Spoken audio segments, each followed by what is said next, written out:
If this were college basketball or football and someone was gunning for a third straight NCAA championship, people would be throwing around the term dynasty. I'm sure it's the last thing you've talked to your runners about. You probably have never brought it up to your runners. Do you ever think of it in those terms? Do you feel like you are the head coach of a team that has a chance to become a dynasty? When I think of dynasty, I guess I think of UCLA basketball back in the 70s. I think of Dan Gable and his wrestling dynasties back in the 70s and the 80s. I think you need to win 10 in a row to be a dynasty. Honestly, I still am kind of wide-eyed about it. I'm surprised that we won the last two, and I'm surprised that we're favored to win again. And I think I'll cling to that for a couple more years. Mark, Ben came out and ran his first race a couple days ago. You said at the time that you thought that he did pretty well considering his first race. You've had a couple more days to kind of reflect on it. You decided to put him in because you felt like you wanted to be able to give your team the best chance to win. Talk about that decision and just how he's doing now that it's been a couple days since that race. Throughout the season, we had the choice to race every one of our best people or to hold a few, I wouldn't say up our sleeve, but not play those cards yet in case we could hold them for another year.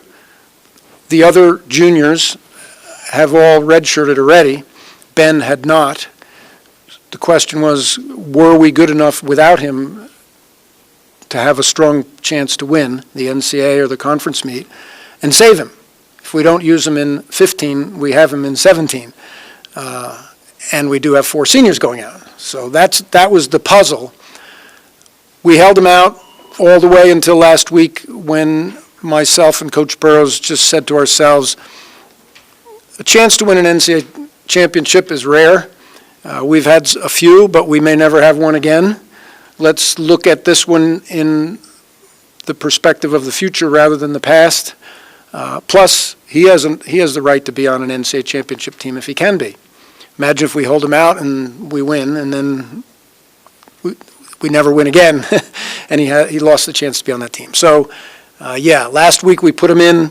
He ran pretty well for a guy that's been a long time away from racing. We hope he'll run a little better this weekend and strengthen our team and strengthen our chances. Hey, Mark, we talked about this a couple weeks ago, but when you got here, you obviously were a volunteer and you kind of did what you had to do to help out, and then you got the job in '95, and I think then you were living up at the campsite up the river or something like that, and now 20 years later you're living up that same canyon, probably further. But my question to that is, has much changed in what you do in the last 20 years? You were known back then and since then for running the guys pretty hard. Have you changed your coaching philosophy at all?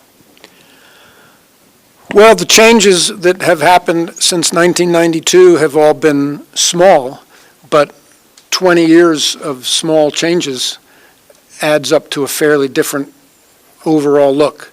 Alan Culpepper or Adam Goucher, who were marquee runners for us in the middle 90s, were they to come back and spend a week with us, would probably speak more about what has changed than what's different. I think we push a little less hard than we did then, but we're doing as well or better, so that was a good change. And I only lived in a tent for about a week. I was long beyond the tent by 1995. Coach, I'm wondering what you thought when you heard that you had been named the all-century cross-country coach on a list where Prefontaine is the all-century runner. His coach is not the all-century coach. You're the all-century coach. What did you think of that selection? Immediately, I thought it didn't feel like a century. And then I thought,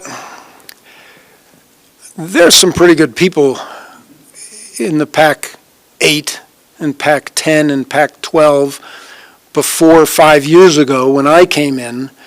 So I was, of course, flattered and a little bit embarrassed. John Chaplin at Washington State won the NCAA a few years in a row, I think, with one of the greatest, if not the greatest, cross-country runner ever in the history of the NCAA, Henry Rono. Vin Lanana had a number of great teams, male and female, at Stanford, then moved to Oregon and had a few teams before he moved up into the administration.